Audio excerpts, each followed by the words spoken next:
को जगाने के लिए दो चीजें चाहिए, एक तो परिस्थिति वैसी होनी चाहिए और दूसरा संकल्प। परिस्थिति और संकल्प।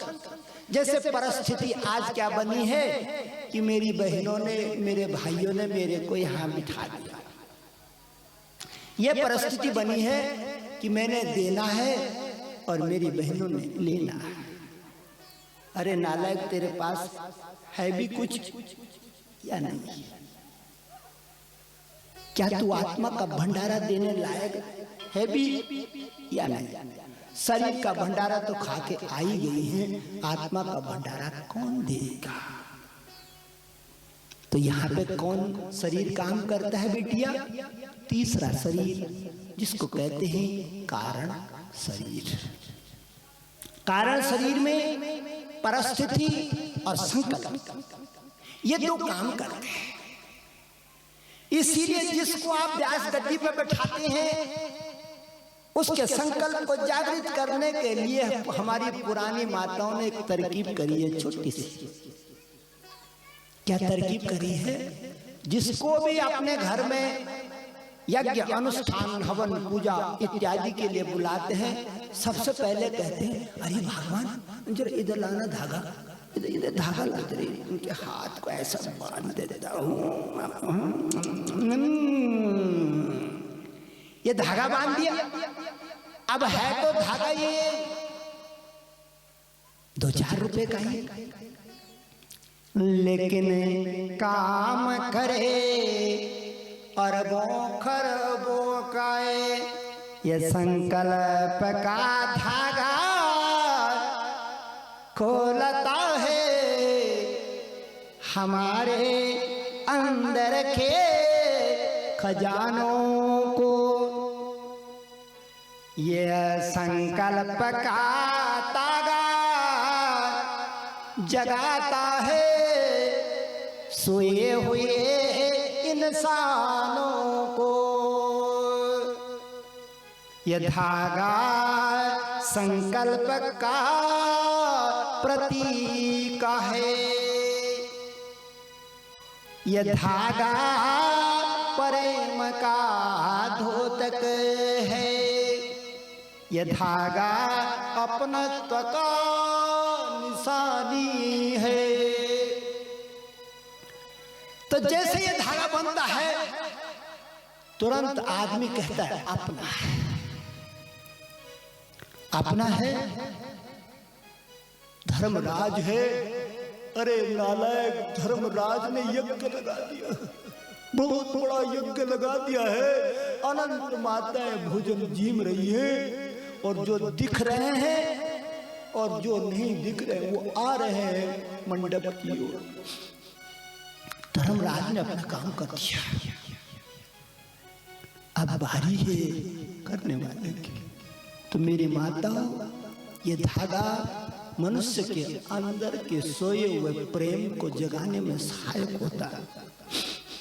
इसीलिए बहन सोचती है कि मेरा कोई नहीं, भाई तो है, एक धागा उसके हथेली पे बांध देती। जब मेरे पे संकट आएगा, मेरा पति भी नहीं होगा, कोई मेरा अपना नहीं होगा, जब मेरे पे चारों ओर भुखमरी होगी, बदन पर चिथड़े नहीं होंगे, कोई मेरे को 2 पैसे दान नहीं कर रहा होगा, शायद ये धागा काम कर जाएगा, ये बंधन काम कर जाएगा। इसलिए बहन बड़े भक्ति भाव से भाई की कदेली को एक बंधन में बांध देती है। जब संकट आएगा, रक्षा करना है इस अबला की। जब ये भूखी होगी, इसको कुछ देना है इस अबला को। जब सहारा चारों ओर से छिन जाएगा, सहारा बन के खड़ा हो जाना है, और वो धागा काम करता है, पूरा काम करता है।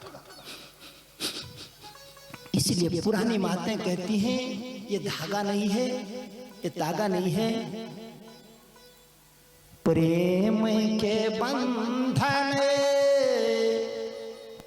ये प्रेम का धागा जुग जुग से चलाया रहा है। महाराज परीक्षित ने भागवत कराया होगा, अपने गुरु को धागे में बांध दिया होगा।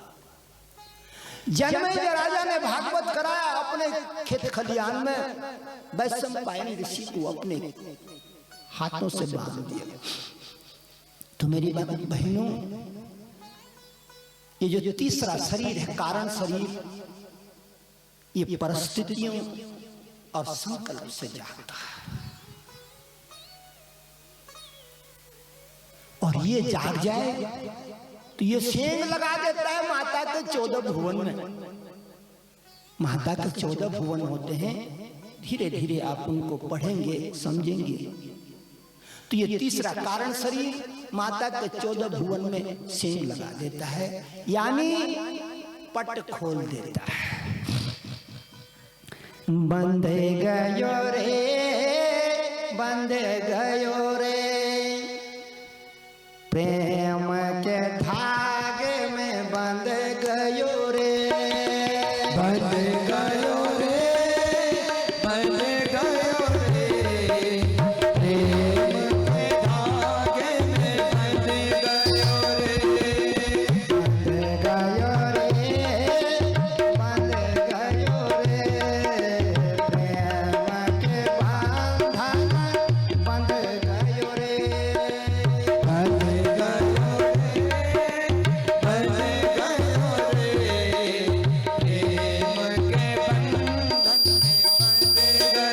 रे। ये संसार में बहुत अद्भुत लीला है। श्याम सुंदर ने देखा, वो ब्रह्मास्त्र आ रहा है, वो जाकर के सूक्ष्म शरीर से, परमाणु के शरीर से, विचारों के शरीर से, भाव के शरीर से उत्तरा के पेट में चले गए। शरीर से तो बाहर, लेकिन भाव की सिद्धि से अंदर गए। सुदर्शन चक्र हाथ पे ले लिया। वो जो घात आ रही थी ना, घात, उसने क्या देखा कि अवरोधक मेरे आगे सुंदर चक्र खड़ा है। और कैसा चक्र है? अरे सुंदर है, मीडियम पे, सुंदर चक्रे सुदर्शन खड़ा है, खड़ा है। सुदर्शन, सुदर्शन कहते हैं मेरी माताओं, आप ध्यान से सुनो, सवेरे सूरज आता है और शाम को छिप जाता है। क्यों छिपता है? सूरज ने कहा है भागवत में, इसलिए छिपता हूं कि फिर आने के लिए, फिर आने के लिए। छिपूंगा नहीं तो आऊंगा कैसे फिर? इसलिए छिपना पड़ता है मेरे को। बच्चा पैदा होता है, जवान होता है, युवा होता है, वृद्ध होता है, फिर छिप जाता है। क्यों छिपता है? भागवत कहता है फिर आने के लिए, फिर आने के लिए, दोबारा इस धरती की शोभा बढ़ाने के लिए आते हैं। इसीलिए मेरी माताओं, गीता में भगवान ने कहा अर्जुन को, तेरे और मेरे न जाने कितने जन्म हो गए हैं, तू नहीं जानता पार्थ, मैं तो जानता ही हूं कि अनंत जन्म हमारे हुए हैं। जैसा हम इस संसार में कर्म करते हैं, इसी तरह का हमको आगे जाके जन्म मिलता है। पशु का कर्म करेंगे, पशु की जोनी मिलेगी। क्योंकि स्पष्ट लिखा है भागवत में, अंतकाले, अंतकाले समामे वै स्मरण मुक्त्वा कलेवरा तम तमे वेति कौन्तेया सदा तद्भाव भाविते। इस संसार को छोड़ते हुए जब हम जाते हैं, जैसा हमारा भाव होता है वही दूसरे जन्म में दिखाई देता है।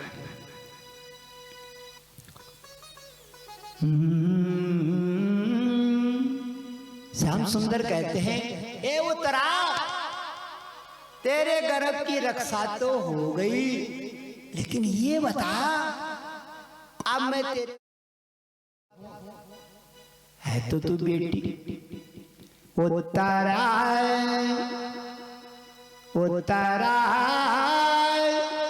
तुझे माँ कहूं या बेटी। श्याम सुंदर कहते हैं, ये बता उत्तरे कि तेरे को माँ बोलूं या बेटी।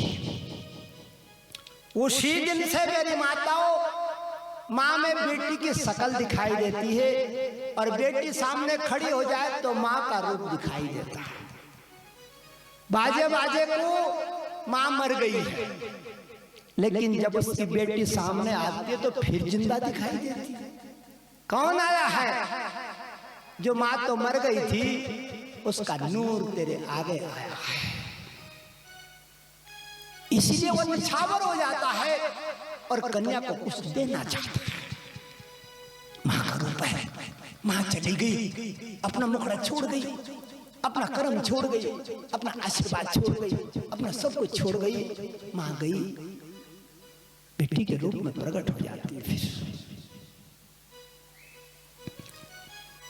श्याम सुंदर कहते हैं, उतारे तुझे माँ कहूं या बेटी, उतारे तूने दोनों ही प्रीत समेटी।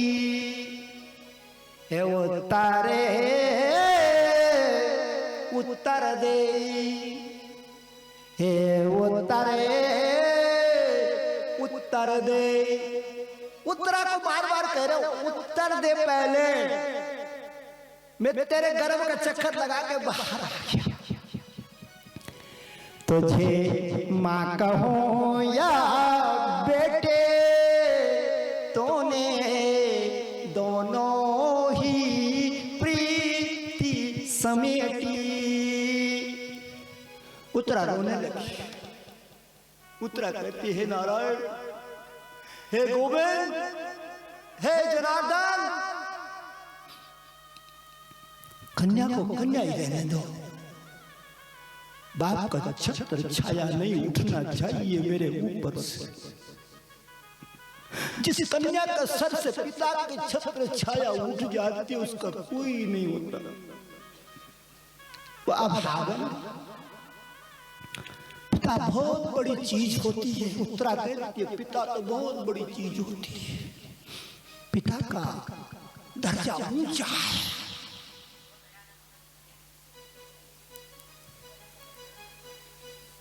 श्याम सुंदर ने जाते हुए उत्तरा के माथे पे हाथ धर दिया, जैसे एक बाप कन्या के सर के ऊपर रखता है। जा, तेरी मनोकामना सिद्ध हो पुत्री। तेरे घर में ऐसा बालक जन्मे जिसकी कीर्ति जुग जुग जुग तक लोग गाए। और कौन जन्मा? परीक्षित राजा जन्मे। परीक्षित राजा जब जन्मे, पांडवों को बड़ी प्रसन्नता हुई। धर्मराज ने कहा सारे भाइयों को, अरे भाइयों, ये जो हमारा बच्चा है ना, ये जो हमारा बच्चा है परीक्षित, इसको राजगद्दी देनी है। इसको हमने जो मेहनत से कमाया है, मेहनत से हमने जो अन्न धन कमाया है, खेत खलियान कमाया है, यश कमाया है, आज से सब हमारा पुत्र परीक्षित का। पांडव अंतर्धान हो गए, स्वर्ग चले गए। सभी जाते हैं।